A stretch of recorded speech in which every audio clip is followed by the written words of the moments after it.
Welcome everybody to It's All the Work, and this is the first video, blog thing, whatever. I'm do it on YouTube for now and just see how it goes. First things first, let's get into the past week. Yesterday was the Elimination Chamber, in which we saw 3 title changes. First things first, I want to say this.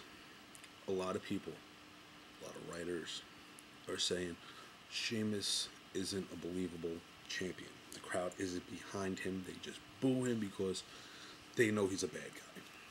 The reason why I feel Sheamus isn't over is he hasn't pinned anybody. He never pinned Cena. He never pinned Triple H, Shawn Michaels. He's never beaten a top draw. And what I mean by top drawer is I'm not talking about Nevin Bourne, who I personally adore and I think is a great professional wrestler. But he hasn't stapled himself as somebody that is unbeatable, that is a champion. Who has he beaten? Who has he pinned? Put Jamie Noble out. Jamie Noble, once again, great wrestler, but he's not a main event draw. He hasn't even beat Kofi Kingston out. In my memory, and if I'm wrong, and I apologize, but he hasn't pinned Kofi Kingston. He hasn't pinned MVP. He hasn't pinned Mark Henry. These are guys, those are 3 guys I just named that are somewhat of a draw that they could have had him pinned while he was champion. Now it's gone, and they're like, all right, we're going to move on to the next thing. Let's give the belt back to Cena. Fine. Very well and good. I heard some things that they're looking to do something crazy at WrestleMania. Time will tell. If it happens, it happens. But Batista now is the champion, so you got both belts in SmackDown, which is cool. You know, it throws the fans for a loop. I think the Elimination Chamber, along the lines of building up the Raw pay-per-view going into WrestleMania, did what it was supposed to do. Ted DiBiase looked great. I like Ted DiBiase Jr. going at it. I like Cody kind of being the guy stuck in the middle. Randy is getting over too hard. The fans love Randy Orton. The guy can do no fucking wrong in their eyes. And they need to do something to put Randy back as a heel. Because if not, it's going to blow up in the face. And which would be fine. I don't think they really care if it blows up in their face. You know, they just want to try to get the young talent over. I think a good idea, personally, once again, my opinions, is going to be this, very simply. Get all these second generation guys in. Get them all. You have them all down in OVW, FCW, Florida Championship Wrestling. You have right now Joe Hennon, Mike DiBiase, the brother, Ted DiBiase's brother, the Rotundo brothers, Bo and Duke, I think they call them, and Ricky Steamboat's son, I think Vic Steamboat, is there. Vic, as far as I know, is not ready to come up yet. That's cool, you know, let him get back. But why not bring Mike DiBiase up now? Why not have Cody and Randy beat down Ted, and then have Mike DiBiase run to the ring and, you know, this is, you know, they could do a lot there and they haven't done it yet. So I'm hoping maybe this will be the start of it. We'll go the second match. That was the Divas match, which was just if it's just me, once again, if I'm wrong, I'm wrong. I apologize. But they keep putting off this Divas title match. Fuck it at this point. I don't think anybody really cares. Gail Kim right now isn't a draw, isn't somebody that the fans are really behind. I don't know why. She's a great worker, but the fans aren't behind her. And I don't see anything. Maurice, whatever her name is. She's a great heel. Michelle McCool and Layla, total beautiful people. They're both, but they do it so well.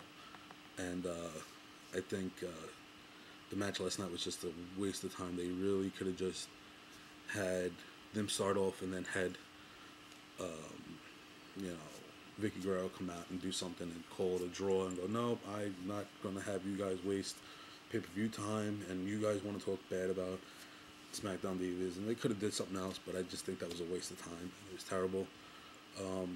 Another big thing is the next coming up. NXT is supposed to be a reality show style thing taking the place of ECW.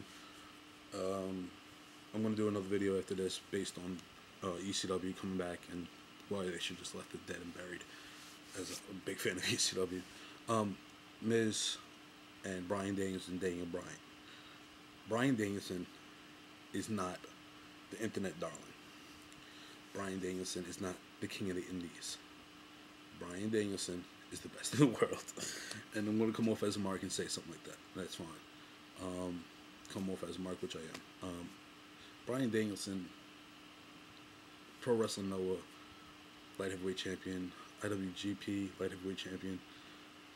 He's done a lot in his career outside of the United States. Just because he hasn't wrestled for the big time doesn't mean he's an indie sensation or an internet, whatever they want to call him. Bryan Danielson's a good worker. Limited mic skills, but when he does come across with something, he comes across with it, and he puts on great matches. They stole the show, him and Loki or Cabal down in FCW. Pick it up. I like what they got with the Miz going. Tell him Miz is going to bury him, and I'm going to bury, Miz is going to bring him and make him a star. I like to see it happen, and I think Miz is awesome. And that shirt does fit him, and I can't wait to see what happens with next. MVP storyline, they shit the bed on it. My personal opinion, the promos that them two cut with each other were just so. There was so much behind it. The whole you were in jail, you did this, and I did this, and I struggled and came up. I was kicked out of the locker room and fried chicken over somebody's bag or some business like that. And I'm happy for the Miz to be getting over, and I think the Miz is the future, one of the future great heels of WWF, WWE, and whatever else comes along with it. And I think his time will come, and I think he's really working on it. And the big show, the Miz show, Show Miz, once again, something that I really like. And I think that after Jericho WrestleMania run with Edge, I think it'd be great to have the Show Miz and Jericho kind of have something go on. Have Jericho come in and, Show, I need you to help me with Edge. And I think they could really do something wonderful with that. Now, the second part of the Elimination Chamber, everybody's talking about the fire incident. Shit happens. Thank God Undertaker did not get badly burnt. Whoever was at fault for the pyrotechnics going off at the wrong time, yeah, probably in hot water. CM Punk, the past 2 weeks now he did it, with Luke Gallows putting Rey Mysterio on his shoulders as if he was carrying a cross, and I got to see that, and I was just blown away by how good he came off on TV and how well it's working. And CM Punk doing the whole Savior thing, wonderful. Real quick, I'm going to go through it. Great to see Ron, R-Truth get knocked out quick. He had no place in there, but it looked good, giving a young guy, not a young guy, he's not young, I'm sorry, he's not young, but giving an undercard, mid-card guy a push into the main event spot, and then having him the first one out, and especially going out by Punk, who is a former champion. There's nothing wrong with that, especially being that R-Truth pinned him on TV a couple times, so really nothing wrong with that. John Morrison came out like a diamond. He really sold that ankle thing again. The ankle injury looked good. Jericho cowering from The Undertaker looked great. The only thing that kind of sucked for me is being a long-time wrestling fan once again, is the minute they cut to The Undertaker getting up, you kind of could tell that they were getting the camera in view to catch something.